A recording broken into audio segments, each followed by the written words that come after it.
Hello and welcome to the Kayden Show, today's best country mix. And joining me today is Rich Chambers. Rich, how are you today? Good, Kayden. Thanks for having me. How are you doing? I'm doing fantastic, and thank you so much for joining us. We really do appreciate your time. Thanks for having me on. I appreciate coming on. So, first and foremost, to get started, tell us a little bit about yourself.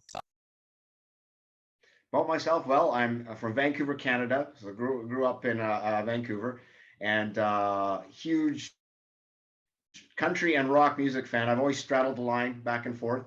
So when I started making my own music, I had a heck of a time fitting into one genre. So I said, "To heck with it, I'm going to fit in both of them." And I picked up guitar at age 10, wanting to be like my dad. My dad played acoustic guitar, and I thought that was the coolest thing ever. He'd bring it out on holidays and things like that, and I'd sit there in awe of him with my toy guitar, thinking I was playing along.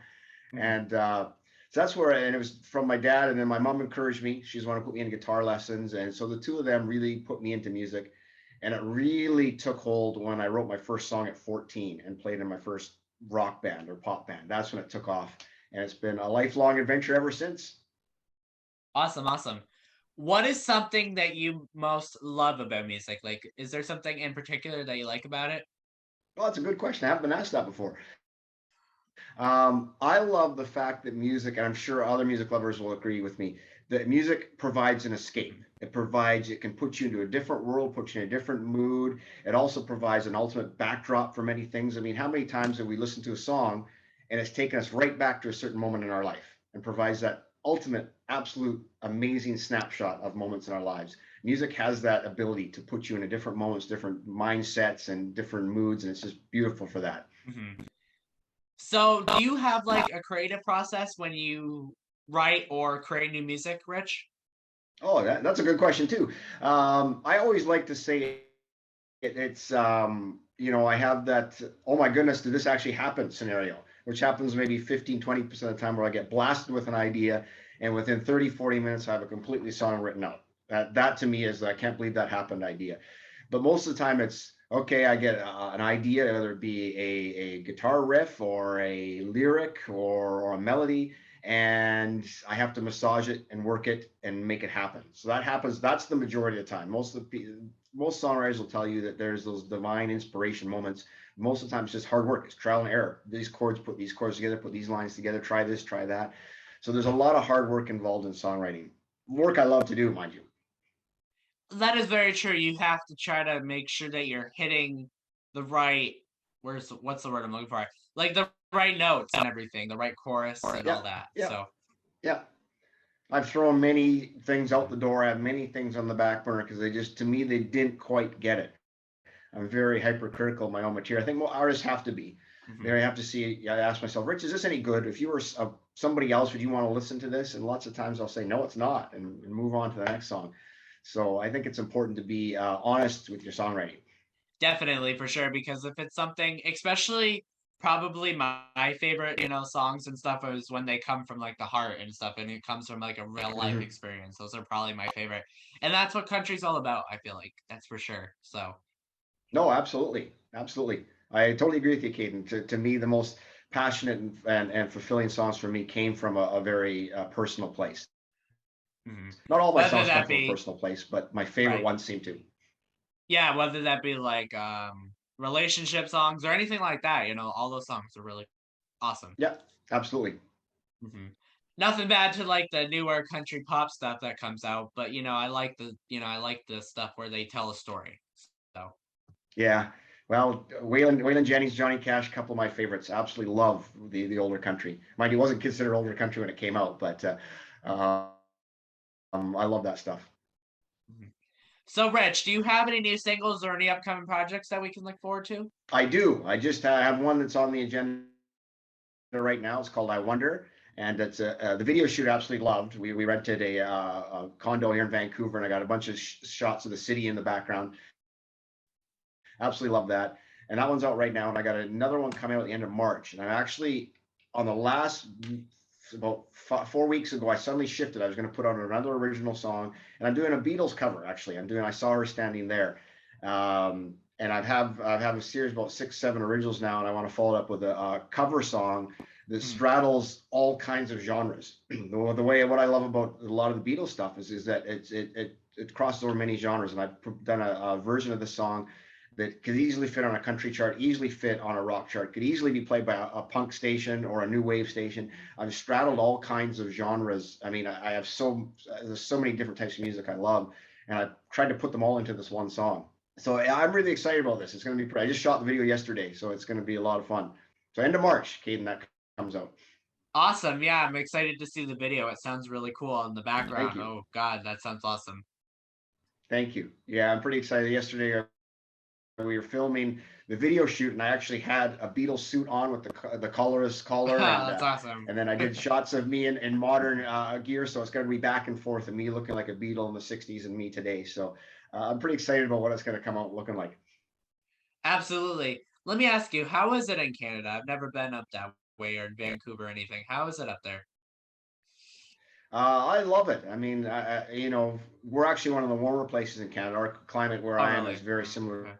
to Seattle, Mhm. so it's very rainy.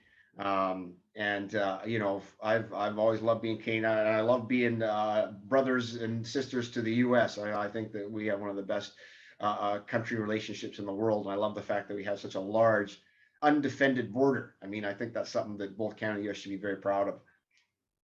That's very true. That's very true. Have you ever been over to the US? Oh yeah, I have a lot of family who lives in California, so Oh, I've been awesome. to California many times. Haven't been only to the East Coast once, the Boston, New York area once. Yeah, that's where I am Haven't in that done the area. mid. Mhm. Oh Yeah, I'm yeah, in cool. I Massachusetts. loved So, it. I did a trip to New York and Boston one summer. Absolutely loved it. Fell in love with the place. So I would come back in a heartbeat. yes, it's actually pretty down here. I'm actually live about an hour from Boston, so not too far. Okay. Yeah. Yeah, yeah. Do you have like a favorite thing that you liked about this area? Oh, what did I like? The history, okay, because Vancouver is West Coast. So I mean, our history. If we have a building that's 100 years old, Mhm. it's ancient. Yeah. And you walk a street in Boston, it's not uncommon, 300 years old, 250 years old. I mean, that to me, there's so much history in that part of the country that we don't have on the West Coast. And I loved it. Absolutely. Absolutely loved it. Yeah. hmm I definitely agree with that. So, Rich, what does a typical day look like for you, day to day? Oh, I like that question. Typical day. Well, I'm at a point in my whole career journey that I can't quite quit my day job yet. I'm working on it. So I actually literally, you could say I hold two full-time jobs because I'm a huge advocate of education. So when I was younger, I got my bachelor's degree and master's degree. So I work in a university here in Vancouver, and I write and edit for the university.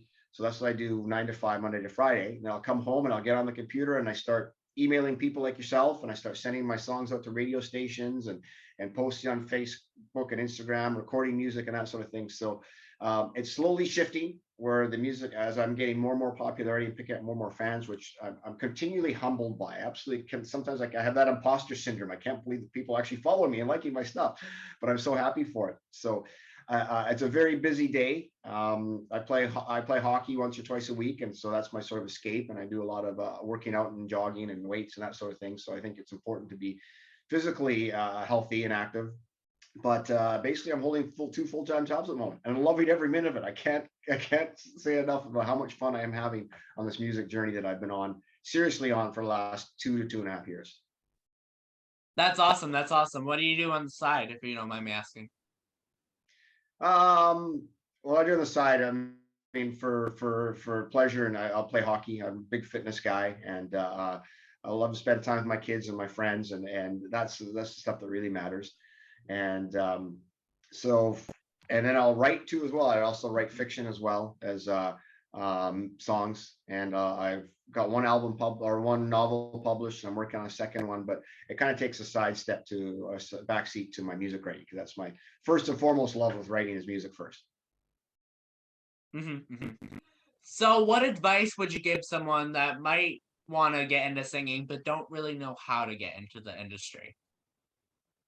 A great question. The first thing I'd say is give it your all, go for it. I'm a firm believer in chase your dreams. Life's too short to not chase your dream. I mean, I'm a middle-aged rocker, and sometimes I have people, they'll laugh and say, "All right, aren't you starting this a little late?" And I said, "I've been doing it my whole life." But I had a moment where I kind of looked in the mirror and I said to myself a couple of years ago, Kate, and I said, "Why am I not doing my passion?"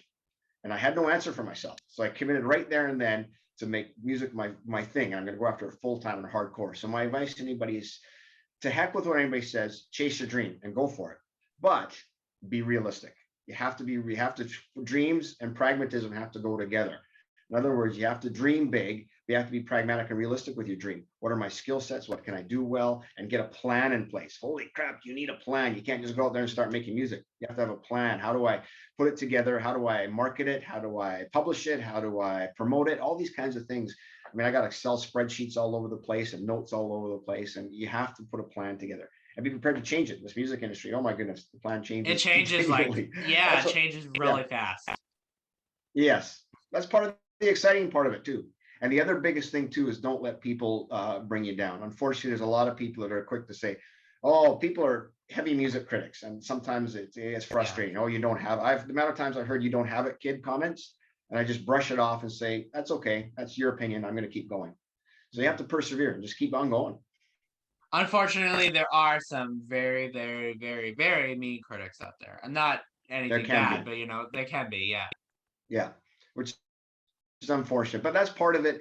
When you put yourself out there, it's tough for us artists because when your music is sort of a little piece of our heart we're putting out there, and it's hard to get. I mean, I've been devastated by very negative reviews at times, and you learn to sort of shrug it off and say to yourself, it's just part of what I'm doing. It's I put myself out there. I got to face the criticism when it comes in, and learn from it. You can learn from it. Sometimes it's so out there, you just say, heck with it, I'm not going to bother with that one. But other times you realize, okay, maybe they had a point there. Maybe I should try and fix this or do something different here.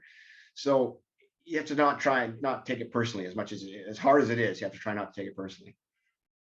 I agree. And I have to say, Rich, I had a chance to listen to some of your stuff, and I think it's really good. So.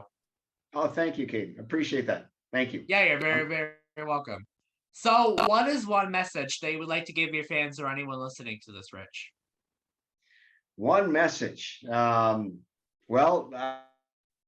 I said, keep that chin up, persevere, chase your dreams. I can't state that enough. I hope that somewhere along the way I can be inspirational to somebody. That if some middle-aged rocker like me can suddenly chase their dreams and go after it, anybody can, no matter your age, whether you're young, older, or whatever. So I would say to any of my fans, just go at it. Life's too short. Go after it and make it an honest go. Go for it. I definitely agree with that 100%.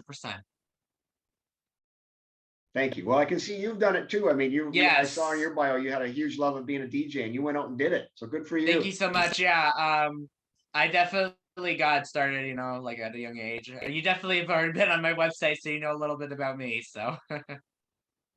Yeah. Thank you so much. No, I appreciate that. I respect that people that say, to heck with it, I'm going to go after it. I mean, life is too short, and dream big or go home. And sometimes it's scary, but the big benefit comes by taking that step into the unknown. And that's what makes life exciting too. Going into the unknown. It's exciting stuff. I'm excited getting up every day. I love it. And I look forward to what's the next challenge on this. What do I got to tackle today? And to me, that's great. That's fun. Yeah, and I gotta say, there are some days where you can get very, very nervous and anxious, and yes. it ends up being okay, to be honest. So 99.9% of the time. So yeah, there's scary moments, and there's moments where I'm sure every musician will tell you. I remember the first time I did live radio, I couldn't believe how scared I was. I was so scared, but I tackled it. And then by tackling it, I became that much more self-empowered. It became that much more, wow, I can do this. And then on to the next step. And every time you tackle something, you realize, wow, I can do it. And that's so self-empowering. And then you just keep moving forward. Absolutely. So, Rich, is there anything else that I forgot that you'd like to share with us today?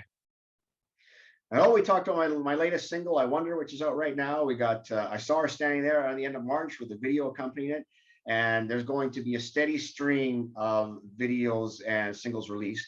And this summer, I'm actually looking to go into Americana Fest in Nashville in September. I'm applying to get into North by Northeast in Toronto in the summertime. So I'm starting to get myself live now that COVID restrictions are starting to be a little lifted. I can actually start getting out there and performing live. Me and my acoustic guitar, I'm going to be out there at these festivals and hopefully bringing in some more fans. Absolutely. That'd be awesome. That's awesome. No, I'm looking forward to playing live again and making those connections with people. I mean, Zoom is great, but I miss actually Yeah. talking with people and meeting them face to face. I have to agree with you on that. I wish I would be able to do that at some point. I'm excited because I got a couple DJ events going on this summer too. I think one in maybe June, Good, August, and I think October too. good. So I'm excited. Yeah, and then bringing all those musicians back to play some tunes and all that. I'm super excited. So Yeah, yeah. We've all missed it. There's no question. yeah, I can't remember last time I played live, to tell you the truth. yeah, At least 2 years. I know. Hmm. Oh, and also, where can people find you on social media platforms if they want to find you, Rich? Oh, good question. richchambers.com is my website. On Facebook or Instagram, they can hashtag Rich Chambers, or they can look at Santa's Rockin' Band. People say, Santa's Rockin' Band, that's your tag? And I say, yes, because that's the first song I ever released commercially, is my own Christmas song, Santa's Rockin' Band. So, and if you Google my name, Rich Chambers, all kinds of things will come up. So I've tried to make myself as present as I can on social media. So a quick search of my name and stuff will pop up.